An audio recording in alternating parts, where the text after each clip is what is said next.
తెలుగు కథ మెచ్చిన ఒగ్గు చెబుతా.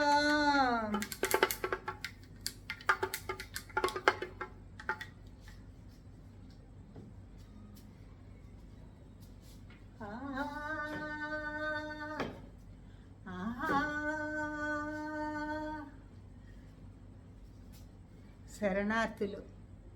ఈనాటి మన తెలుగు కవిత్వ విభాగంలో 20వ విభాగంలో జానపద సాహిత్యములోని ఒగ్గు కథ విశేషాలను గురించి తెలుసుకునే ప్రయత్నం చేద్దాము.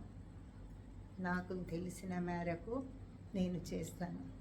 అసలు ఒగ్గు అంటే ఏమిటి అని చూస్తే, మన జానపద కళల్లో కొన్ని తెగలని బట్టి చెప్పే కథలు ఉంటాయి. అదే పిచ్చుకుంట్లు, వేరే జాతులకు వచ్చినవి. ఈ ఒగ్గు కథలు యాదవులు ఎక్కువగా చెబుతారని వాడుకలో ఉంటుంది. వాడిని గవరలు అని కూడా అంటారట. ఈ ఒగ్గు అనే పదానికి అసలు అయిన సాహిత్య పరంగా కనుక చూసుకుంటే, శివుని యొక్క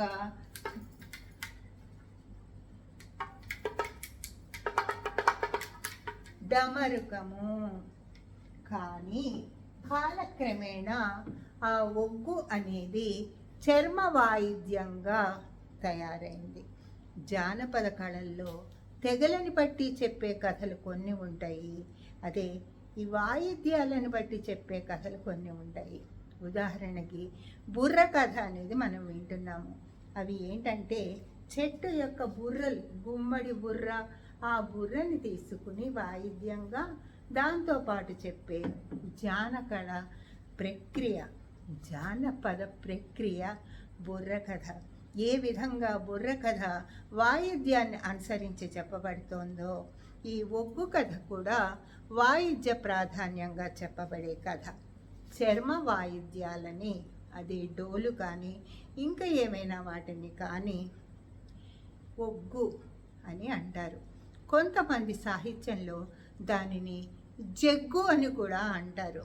చాలామంది శ్రీశైలం మల్లన్న శిష్యులుగా భావిస్తూ ఈ ఒగ్గు కథని చెప్పే అర్హతను సంపాదించటానికి ప్రసిద్ధ శివక్షేత్రాలకి వెళ్ళి అక్కడ దీక్షని తీసుకుని, గురుముఖంగా తీసుకుని దానిని చెప్పే ప్రయత్నం చేస్తారు. ఈ ఒగ్గు కథ చెప్తున్న సమయంలో వారు ఎంతో నియమనిష్టలతో ఉంటారు. ఎన్నో మంచి విషయాలను కూడా చెబుతారు. ఈ ఒగ్గు కళాకారులు మౌఖికంగా తమ తాత ముత్తాతల దగ్గర నుంచి కానీ, తమ పెద్దల దగ్గర నుంచి కానీ, గురువుల దగ్గర నుంచి కానీ నేర్చుకుని ఒగ్గు కథలని చెబుతూ ఉంటారు. వారు ఒక ప్రదేశం నుంచి ఇంకో ప్రదేశానికి పల్లెలకి సంచరిస్తూ ఈ పాండిత్యాన్ని ప్రదర్శిస్తూ ఆసువుగా పదాలని అల్లుతూ వాటికి చక్కటి బాణీలని కట్టి ఆ సమయ సందర్భాలకి తగినట్టుగా ఆ ఒగ్గు కథలని ప్రదర్శిస్తూ ఉంటారు. ఇది కేవలము ఒక్కళ్ళతో అయ్యేది కాదు. ఈ ఒగ్గు కథ ఒక జట్టు ప్రక్రియ. కానీ నా దగ్గర ఎవరూ లేకపోవటం వల్ల నేను ఒక్కదాన్నే మీ ముందుకు తెచ్చే సాహసం చేస్తున్నాను. ఇందులో చాలా లోపాలు ఉంటాయి. కేవలము కుతూహలంతో చేస్తున్నదే ఈ ఒగ్గు కథ అనే ఈ జానపద కవిత ప్రక్రియ. ఇందులో మల్లన్న గురించి, శివ సాహిత్యాన్ని ఎప్పటి నుంచో మనం చూస్తున్నాము. శివకవి యుగము, వాళ్ళు శైవ సాహిత్యాన్ని ఎక్కువ ఉద్ధరించారు, ప్రోత్సహించారు. సాహిత్యాన్ని వాళ్ళు కేవలము మత ప్రచారానికే వాడుకున్నారు అనే పదం కూడా ఒక వాడుకలో ఉంది. ఇప్పుడు మనము వీటి గురించి తెలుసుకునే ప్రయత్నంలో ఈ మల్లన్న గురించి ఎక్కువ ఒగ్గు కథలు ఉంటాయి. అంతేకాకుండా గ్రామ దేవతలైన ఎల్లమ్మ, పోచమ్మ, కట్టమైసమ్మ, ఈ విధంగా రకరకాల గ్రామ దేవతల గురించి కూడా ఉంటాయి. మారుతున్న కాలంతో పాటుగా ఈ ఒగ్గు కథకి తీసుకునే ఇతివృత్తాలు కూడా మారుతున్నాయి. బాణీ కూడా మారుతుంది. పూర్వకాలంలో కేవలము పురుషులు మాత్రమే, ఆ పురుషుల జట్టులోని ఒక పురుషుడు స్త్రీ వేషము ధరించి ఒగ్గు కథలో స్త్రీ పాత్రల్ని పోషించేవాడంట. కాలక్రమంగా స్త్రీలు సైతము కూడా ఈ ఒగ్గు కథలు చెప్పడం మొదలుపెట్టారు. భక్తి రసమే కాకుండా సామాజిక దృక్పథాన్ని చూపిస్తూ అప్పటికి అప్పుడుగా పదములు అల్లి బాణీలు కూర్చి చేసేది. ఇది ఒక విధంగా లిఖిత సంప్రదాయం కాదు. అప్పటికప్పుడు వాళ్ళు చెప్తూ ఉంటారు. వాటి వెనుకాల ఉన్న ముగ్గురో నలుగురో ఒక్కొక్కరు, కొందరు తాళం వేస్తూ ఉంటారు, కొందరు కర్ర పట్టుకుని వస్తూ ఉంటారు, కొందరు డమరుకంతో నాట్యం చేస్తూ ఉంటారు. ఈ విధంగా ఒగ్గు కథ అనేది ఒక సామూహిక నాట్య వాయిద్య సాహిత్య ప్రక్రియ. ఇది ఆనందాన్ని ఇవ్వటమే కాకుండా, ఆహ్లాదాన్ని ఇవ్వటమే కాకుండా ఆలోచనలను కూడా రేకెత్తిస్తూ ఉంటుంది. ఈ ఒగ్గు కథలో నిష్ణాతులైన వారు ఎందరో ఉన్నారు. వారి బృందంలో ఉన్న సభ్యులు కూడా అంతే ప్రావీణ్యతని కలిగి ఉన్నారు. అసలు ఈ ఒగ్గు కథ అంటే ఏమిటి, ఇందులో ఏవేవి చర్చింపబడుతూ ఉంటాయి అనే వాటి గురించి ఒక్కసారి తెలుసుకునే ప్రయత్నం చేద్దాము.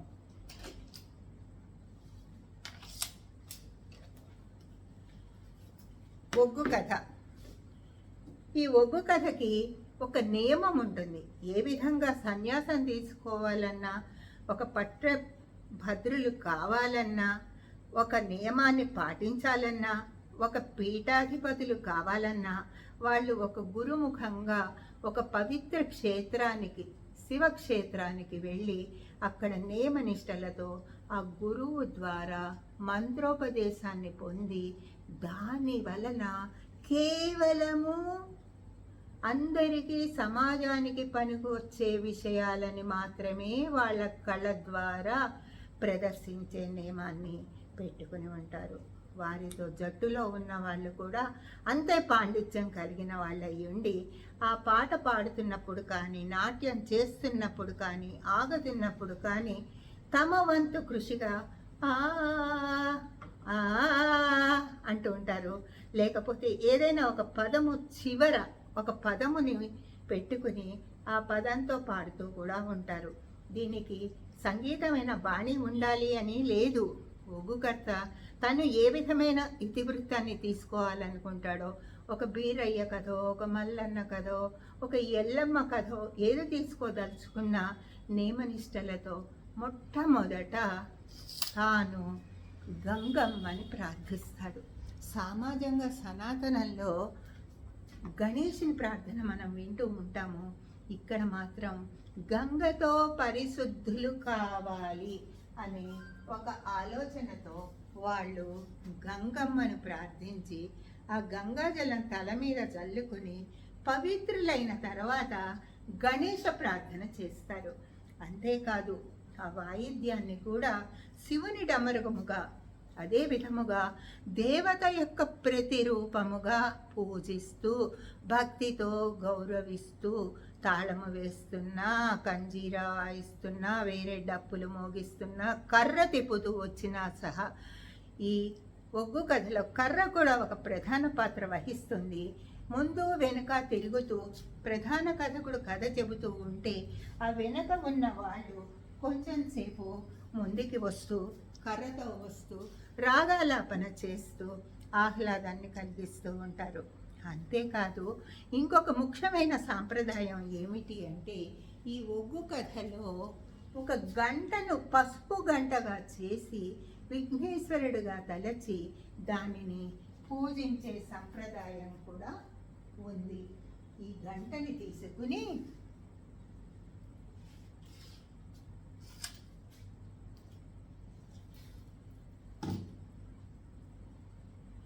ఈ పసుపు గంటని పూజించే సాంప్రదాయం కూడా ఉంది. గంగాజలంతో పరిశుద్ధులై పసుపు గంటని పూజించి తమ ఇష్టదేవతా స్థుతుల్ని చేసుకుని ఆ తర్వాత కథ ప్రారంభం చేస్తారు. ఒక్కసారి ఇష్టకథా దేవత ఇలా చేస్తారు అనేది గమనిద్దాము.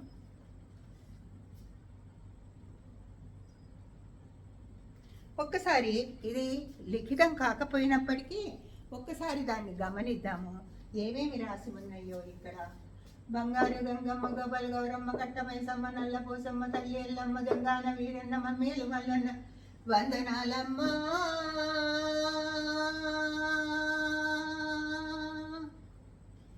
అని దగ్గరగా దానిని పెట్టుకుని, ఆ కర్రని దగ్గరగా పెట్టుకుని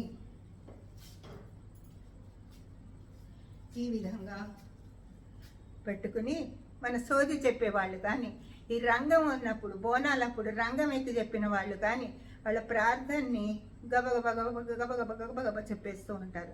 అదేవిధంగా ఇక్కడ వీళ్ళు కూడా గబగబ గబగబ ఈ విధమైన దాంట్లో పట్టుకుని ఈ విధంగా తీసుకుంటూ ఇలా పట్టుకుని బంగారు గంగమ్మ గాజుల గౌరమ్మ గవ్వల మైనమ్మ కట్టమైసమ్మ తెల్లెల్లమ్మ నల్లెల్లమ్మ పోట్లు పోచమ్మ గట్టు పోచమ్మ అందరూ చల్లంగా చూడంగా మల్లన్న చూడంగా బీరన్న చూడంగా ఎల్లమ్మ చూడంగా అందరూ చూడంగా మా తప్పు కాయమ్మ దండమమ్మ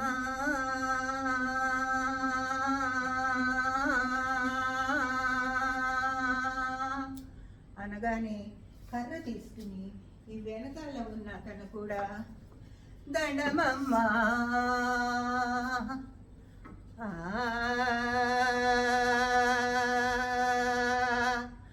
మా తప్పు కైసమ్మ మా తప్పు కాసమ్మ మమ్మేలు గంగమ్మ భూమికి దండాలు నింగికి దండాలు గాలికి దండాలు దేవతకు దండాలు మీ అందరికి దండాలు మాకు దండాలమ్మ మమ్మేలు కావమ్మా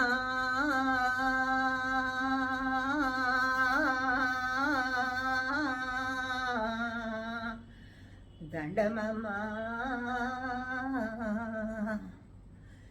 ఈ సభకు దండమమ్మ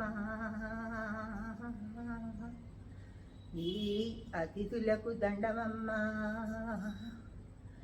మమ్మేటి గంగమ్మ మా తప్పు కాసమ్మ మమ్మేలి బ్రోవమ్మ మా మమ్మ కన్నమ్మ మా తల్లి కన్నమ్మ మా గోడు వినవమ్మ అంటూ ప్రార్థన చేసేటప్పుడు కానీ పరిచయం చేసుకుంటునేటప్పుడు కానీ తను తనకి నచ్చిన ఉద్వేగంతో, తనకు నచ్చిన భక్తి ప్రపత్తులతో, తనకు నచ్చిన సంగీత బాణితో ఆ ముక్కోటి దేవతల్ని కొలుస్తూ వారి దీవెనలను తీసుకుంటూ ఆ సభకు వచ్చిన వాళ్ళందరికీ కూడా వందనాలు పెట్టుకుంటూ తాను చెప్పబోయే కథను గురించి మనసారా మొక్కుకుంటూ ఆ కథని ప్రారంభిస్తారు.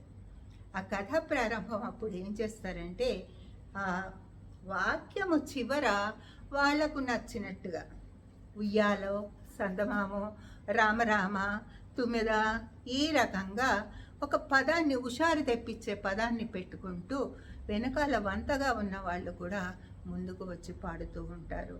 ఒక్కొక్కసారి ఆనందం పట్టలేక నృత్యాలు చేస్తూ కూడా ఉంటారు. అది ఎలా ఉంటుందో ఒక్కసారి చూద్దాము.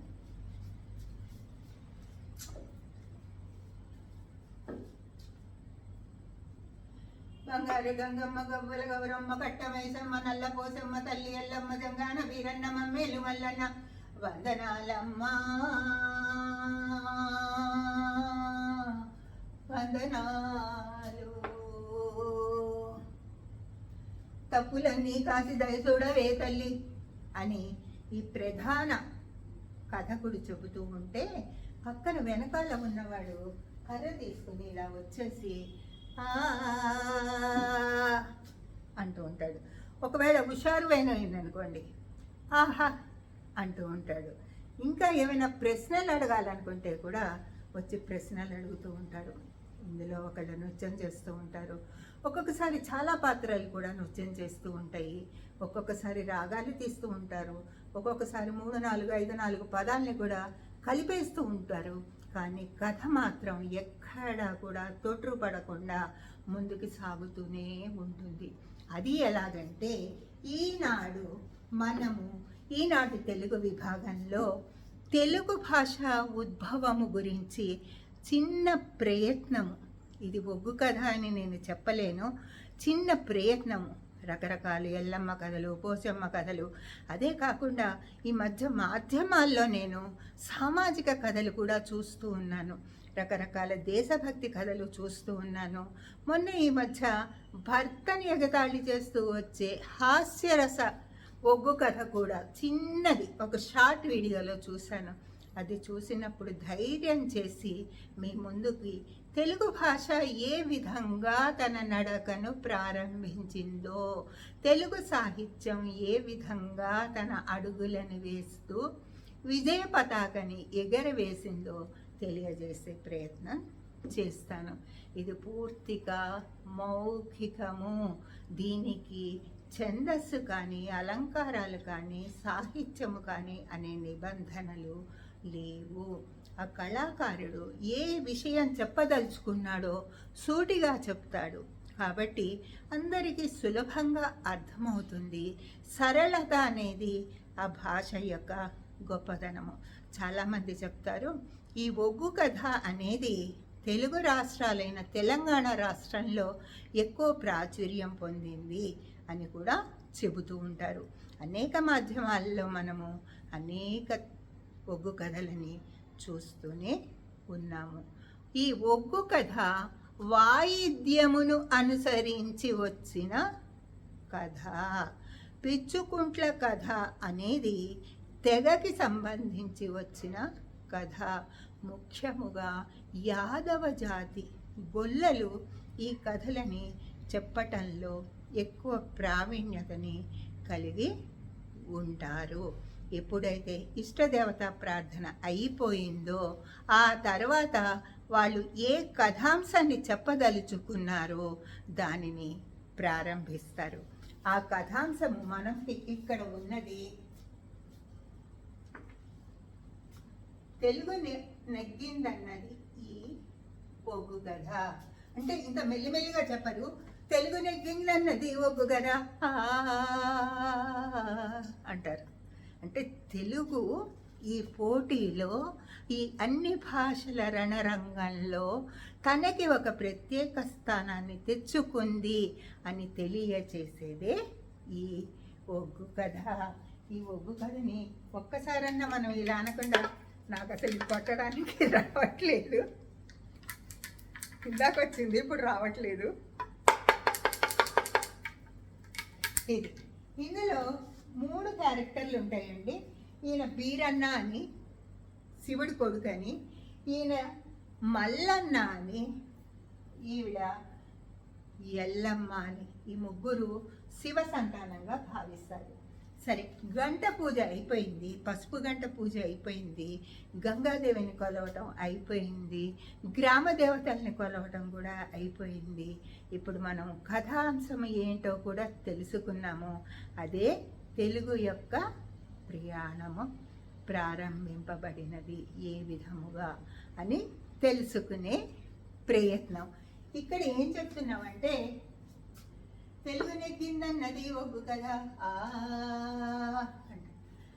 ఆ సిట్టి తల్లి తెలుగు ఎట్లా వస్తున్నదంటే, ఆ తెలుగు భాష చిన్న తల్లి, ఆ సిట్టి తల్లి తెలుగు ఎట్లా వస్తున్నదంటే, ఎట్లా వస్తున్నది గంటే చెబుతా వినుకో, ఎట్లా వస్తున్నదో ఏమవుతున్నదో ఇనుకో ఇనుకో తమ్మి అంటున్నాడు ఆ కథకుడు.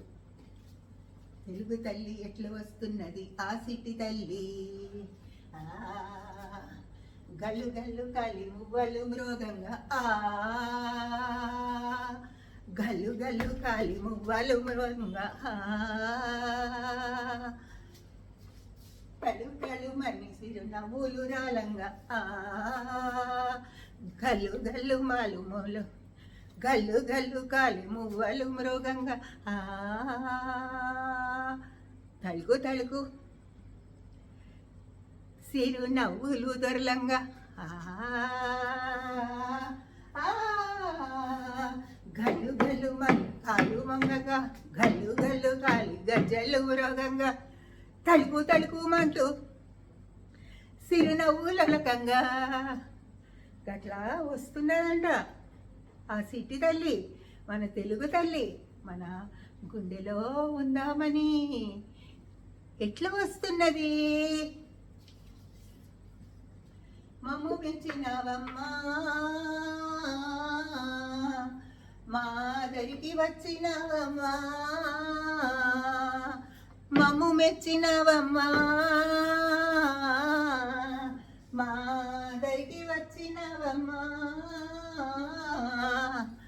మమ్ము మెచ్చి మాదరికి వచ్చినవమ్మా ఓ తెలుగమ్మ దండాలమ్మా, భూమికి దండాలమ్మా, నింగికి దండాలమ్మా,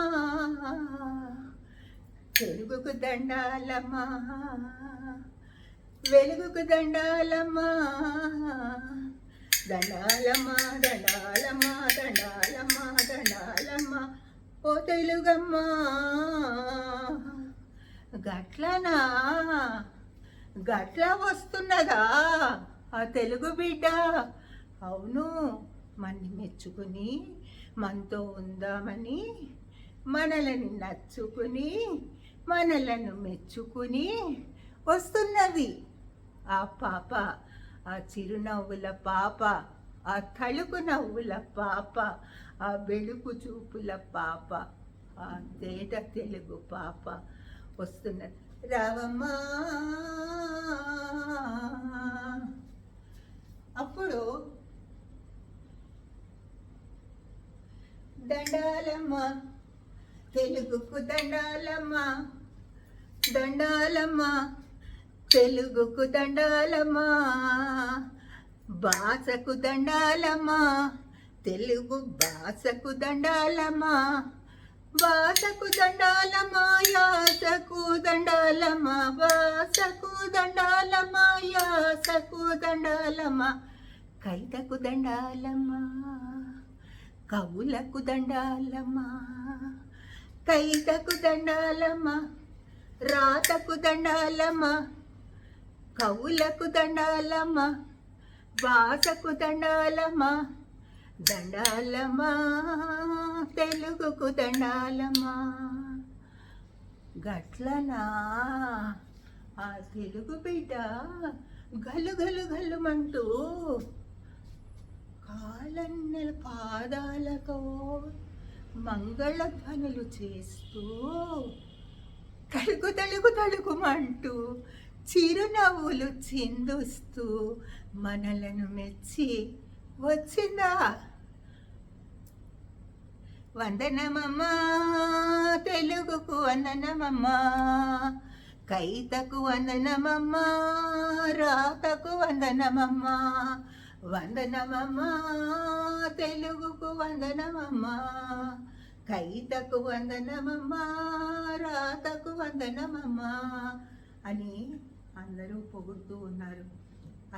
అది సరే, ఆమె గెట్లోకి వచ్చింది?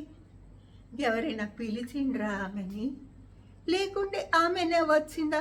ఆ ముచ్చట చెప్పు కొంచెం, నేను వినుకుంటా అని ఆ పక్కన వాళ్ళు అడుగుతున్నారు. ఆ తెలుగమ్మ అట్లా వచ్చింది? ఎవరు పిలిచారు? ఎందుకు పిలిచారు? పిలిస్తే వచ్చిందా, పిలవకుండా తనకు తానే వచ్చిందా అని అడగటం మొదలుపెట్టారు. దానికి సమాధానంగా మొదలుపెట్టారు ఈ కథకుడు, ఒగ్గు కథకుడు. ఏం మొదలుపెట్టాడు? కొత్త స్టైల్లో మొదలుపెట్టేశారు ఇక్కడ.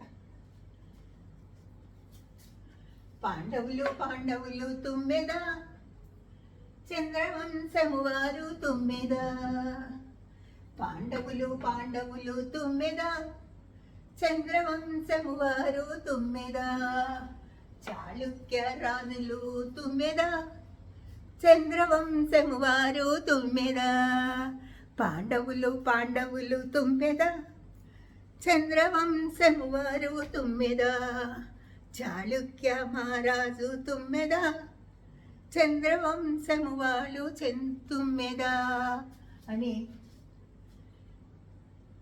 ఆ చంద్రవంశపు రాజైన చాళుక్యురాజైన రాజరాజ నరేంద్రుడు ఏమనుకున్నాడంటే, మా పూర్వపుటోళ్ళు చంద్రవంశం వాళ్ళు, మేము చంద్రవంశం వాళ్ళం. ఆ చంద్రవంశం వాళ్ళ కథని తీయని తెలుగులో రాయించుకుంటే ఎంత బాగుంటుంది అనే ఒక తలపు వచ్చింది ఆ రాజుకి. వెంటనే ఏం చేశాడో చూద్దాం. అసలు ఎందుకు వచ్చింది ఆ తలపు? ఆ రాజు మనసులో ఏముంది ఒక్కసారి మనం గమనిద్దాం.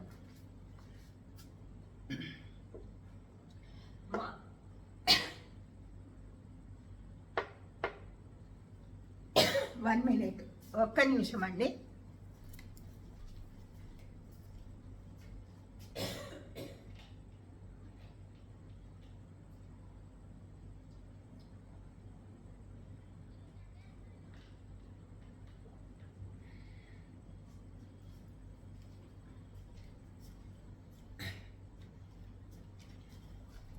చంద్రవంశపురాజు తుమ్మెద, చాకచక్యము వాడు చంద్రుడ, చాళుక్య మహారాజు తుమ్మెద, చాలా హుషారున్నాడు తుమ్మెద. అంటే హుషారంటే ఏమంటావు? హుషారంటే చాళుక్య మహారాజు తుమ్మెద, తేనెగ్రోలు ఓ తుమ్మెద, తుమ్మెద తేనెగ్రోలు ఓ తుమ్మెద. తీయని తెలుగులో మహాభారతం కనుక రాయిస్తే ఎంత మంచిగా ఉంటుంది అనుకుంటూ ఆ రాజు ఏమనుకున్నాడంటే, తరతరాల ఆస్తి అన్నాడో తుమ్మెద, తరిగిస్తామనుకున్నాడో తుమ్మెద. ఈ మహాభారతాన్ని తెలుగులో రాయించడాన్ని తరతరాల ఆస్తి అన్నాడో తుమ్మెద, తరిగిస్తామనుకున్నాడో తుమ్మెద. ఆహా, గట్లా అనుకున్నాడా?